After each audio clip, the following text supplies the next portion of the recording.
எனக்கு ஒரு பெரிய கவலை என்ன அப்படின்னா, அதிகாரத்தை எதிர்த்து மக்கள் போராடும் போது நம்முடைய கடைசி நம்பிக்கையாக நீதிமன்றங்கள் தான் இருக்கு.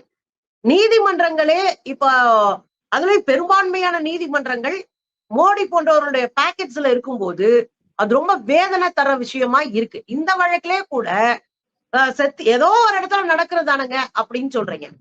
நீங்க எதிர்கட்சி தலைவரா இருக்கிற தேஜஸ்வி யாதவ் அவர் ஒரு புள்ளி விவரத்தை வெளியிட்டு இருக்காரு.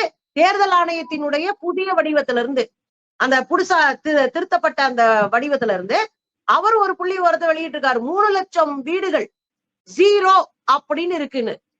ஏன் 3 லட்சம் வீடு எப்படி ஜீரோவா இருக்க முடியும்? 3 லட்சங்க, 3 பேர் கிடையாது. அப்போ இதெல்லாம் தேர்தல் ஆணையம் பார்க்காதா? அப்புறம் இன்னொன்னு கேக்குறாங்க தேர்தல் ஆணையம். 11 ஆவணங்கள் கொடுத்திருக்கிறாங்க. அதுல ஏதாவது ஒன்ன கொண்டு வந்தானே கொடுக்க சொல்லியிருக்கிறாங்க.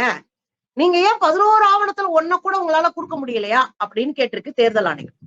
ரொம்ப வருத்தத்தக்கமான ஒரு கேள்வி நான் பாக்குறேன். ஏன் அப்படின்னா அவங்க கொடுத்திருக்கிற 11 ஆவணங்கள் என்னென்ன தெரியுங்களா? பாஸ்போர்ட். உழைக்கிற மக்களுக்கும் பாஸ்போர்ட்டுக்கும் என்ன சம்பந்தம்? 1% மக்கள் கையில தான் இந்தியால பாஸ்போர்ட் இருக்கு. அப்ப 1% மக்கள் தான் உங்களுக்கு ஓட்டரா?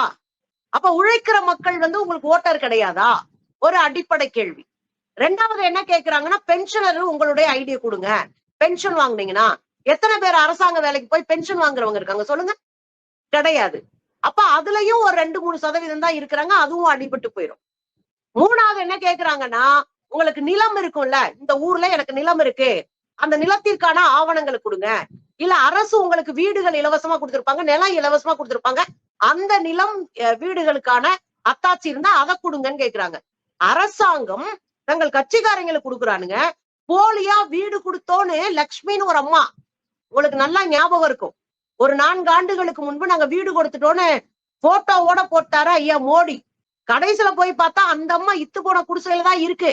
அந்த போட்டோ எதுக்கோ கேட்டாங்கப்பா, நான் போஸ் எடுத்தேன்ப்பா, அதை 2 ஒட்டி போட்டு மோடி வீடு கொடுத்ததா பொய் சொல்லி விட்டானுங்க. இப்பயும் நீங்க ஆன்லைன்ல பாக்கலாம். அப்ப இந்த பொய்களுக்கு இடையில எத்தனை ஏழை எளிய மக்களுக்கு வீடும் நிலமும் இருக்கு. உழைக்கிற மக்களுக்கு எங்கங்க நிலம் இருக்கு? நம்ம தெருவுல தானே நிக்கிறோம்.